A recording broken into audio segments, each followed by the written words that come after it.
Ada KPK. Nah, ini yang diharapkan oleh Bang Rey. Silakan, Bang Rey. Jadi Anda sudah mengakui bahwa Anda ikut terlibat dalam proses revisi Undang-Undang KPK. Dengan kinerja KPK yang sejauh ini, ada tujuan menurut Anda mendapatkan tujuan dari revisi itu enggak? Sebenarnya tujuannya dapat ya. Pertama pencegahan. Tapi kan situasional terakhir ini kan orang menarasikan ada agenda politik di saat pemilu 2024. Nah, di masyarakat ini merasa bahwa kenapa ya kok mesti menteri terkait salah satu partai yang terlibat di situ. Nah, tapi yang pertama adalah revisi undang-undang bahwa sekarang di bawah pemerintah yang dilakukan oleh pimpinan sekarang adalah mereka melakukan pencegahan udah benar, udah berjalan. Tapi kan berjalannya waktu ada pihak-pihak yang entah siapa melakukan pemakaian KPK untuk menjadi alat yang katanya menjadi alat. Tapi kan kita nggak tahu. Semua itu publik yang menilai. Gitu. Ya tapi maksud saya kan memang itu kan hasil dari revisi itu. Kan menyerahkannya kepada eksekutif. Ya itu tadi. Kalau menurut Bang Rey sendiri jadinya gimana? Ya kan, apakah memang makanya sudah kan kita ingatkan dari awal dahulu. Kalau skenario KPK-nya begini, KPK ini potensial dipergunakan oleh penguasa untuk memukul lawan politik. Sekarang menurut Bang Rey gimana? Revisi yang undang-undang terkait dengan apa yang dilakukan KPK. Kan sejak dari awal saya mengatakan ini kekeliruan anggota DPR kan. Dan akibatnya sekarang Anda mengalaminya kan. Oke, berilah kekuasaan kepada kita untuk kita lakukan revisi undang-undang selanjutnya. Sebelum Anda ke situ itu Anda itu artinya kan Anda merevisi apa yang sudah Anda revisi. Anda akui dulu bahwa ini salah. Tidak selalu mulu salah, tapi kan dalam perlakuan orang per orang kan tidak bersamaan dengan undang-undang. Karena sejak dari awal sudah kita ingatkan, Bung. Terus kalau dewasa bilangnya kan kita patokannya dewasa aja. Ini menarik loh. Kalau dewasa bilang nggak ada, saya penasaran, Bang Roni. Sekarang itu KPK itu sebenarnya benar-benar dibutuhkan atau tidak? Iya, dibutuhkan di Republik ini iya.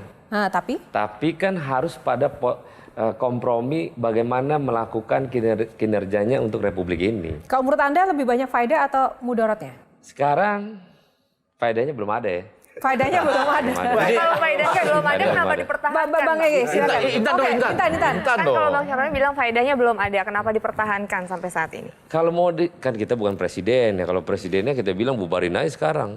Oh, berarti Bang Syaroni berarti setuju ya? Ya kalau saya presidennya loh. Kalau akhirnya banyak ruang lingkup bukan kejadian. soal itu presiden, soal menurut Anda tadi mengatakan ini udah kurang bermanfaat. Lah iya, karena lalu kalau itu tadi. Bermanfaat, ya membubarkannya itu presiden. Tapi Anda setuju nggak ini dibubarkan Ya, itu dulu? tadi. Kalau manfaatnya belum ada dan selalu mengatakan, kan kita bilang tadi, dewasnya aja selalu bilang nggak pernah salah.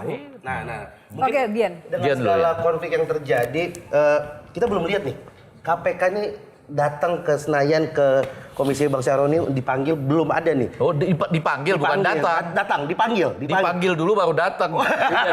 Bisa dong kalau terkait dengan ini kan masa reses sekarang. Sebelumnya mereka udah dipanggil setiap masa sidang pasti kita panggil semua mitra kerja. Apa penjelasan dari mereka, Bang? Penjelasan mereka setiap apa yang kita tanya tentang perkara mana aja yang tersangkut isu. Mereka selalu mengatakan bahwa kita sudah menyelamatkan uang negara dengan cara pencegahan gana gini. Itu yang dilakukan, itu dilaporkan. Jadi mereka datang melaporkan apa yang mereka lakukan untuk menutupi apa yang mereka tidak lakukan. Nah, intinya ketika sedikit ada keraguan tentang KPK, tapi justru ada pimpinan KPK yang minta jabatannya diperpanjang. Anda gimana? Sebenarnya perpanjang kita nggak setuju sebenarnya. Maka itu dari awal kita bilang ini perpanjangan kalau urgent terkait dengan penyelenggaraan pemilu bersamaan masih nggak apa-apa. Tapi kan ini nggak ada. Pemilunya kan masih tahun depan. Sedangkan harusnya berlakunya Desember habis nih. Ini menarik Sedikit ya kalau terakhir. melihat ini kan gambar Sahroni si paling sultan, gagah begitu ya. Tapi kalau ngomong soal KPK agak pelan-pelan kita nih ya, agak tenang pelan-pelan gitu ya. Nah kembali ke soal revisi dari revisi kalau harus dilakukan salah satunya belajar dari Georgia misalnya di Dewan Pengawas itu ada civil society loh, ada ICW, MAKI dan lain-lainnya. Apakah itu bisa jadi salah satu jalan keluar? Bisa kalau dewasnya punya idealisme. Bukan kan ada fakta sekarang ini di masa depan kalau ada revisi terhadap revisi untuk kebaikan kan nggak apa-apa. Bisa begitu nggak tuh? Bisa saja. Jadi di Dewas itu ada juga civil society gitu. yang Sangat memang bisa, selama ini punya semua gigi. memungkinkan. Iya kan? Tapi Bila- Bang Saroni, Silakan. tadi udah bilang ada invisible hand di KPK. Dewas nggak pernah mengatakan tersandung juga karena ada invisible hand juga. Bisa saja. Bisa saja. Bisa saja. Bisa kan? saja. Sayang kalau akhirnya ada Dewas tapi Dewasnya tidak punya idealisme untuk Dan itu terjadi sekarang. terjadi. Oke. Dari 9 partai politik, ada nggak sih siapa yang kemudian bisa menyatukan, yuk mencapai tujuan bersama? Atau memang ya udah semuanya terserah kepentingan masing-masing? Kasihan rakyat dong. Kepentingan masing-masing nggak mungkin. Kepentingan masing-masing bersama duduk untuk melakukan apa yang menjadikan kesepakatan. Itu kita duduk sama-sama. Dan sampai sekarang belum membuahkan hasil ya. Sama sekali. Nah. Ya kalau dibilang belum membuahkan hasil kan tidak bisa 100%. Oke. Kita bisa. Sekarang kondisinya kita ini dalam rangka pemilu yang agak keras, yang panasnya luar biasa. Jadi masing-masing udah biarin aja dulu. Satu sama lain musuhan dulu sekarang nih. Oh. Nggak bisa sama sekarang. Nanti setelah pilpres pemenangnya siapa, barulah bisa duduk sama-sama. Ayo kita duduk.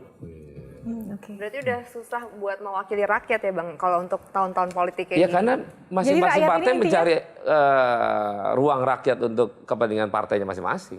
Jadi lalu kepada siapa sekarang itu rakyat itu harus bertumpu? Ya kepada penguasa mestinya. Yang ini perlu diralat kalau perlu ya. Bahwa rakyat sekarang harus bergantung pada penguasa. Rakyat pada bergantung pada penguasa sebenarnya tidak. Ya. Tapi rakyat menyampaikan aspirasi itu kepada penguasa iya. Oh. Tapi penguasanya kan tidak sendirian. Artinya kalau kami ke DPR nggak terlalu efektif karena DPR lagi takut sama penguasa.